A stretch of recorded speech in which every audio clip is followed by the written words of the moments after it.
How to create Yahoo account on your Android device. So hello guys, welcome back to my YouTube channel. In this quick tutorial I'll be showing you how you can easily create your Yahoo account on your Android device. So first thing, if you haven't already, just make sure you have successfully downloaded and installed Yahoo application on your Android.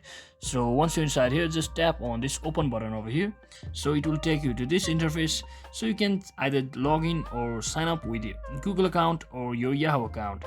So since we are creating an account, I'll just click on the sign up button over here and just enter your full name, your new yahoo.com email which you prefer, and password as well as your date of birth. So once you fill up all of your details just like this, just tap on your next button over here. So you can also choose either to save on your mobile device or not. So from here you can also add your phone number just like this to get a verification code. So let me just do that.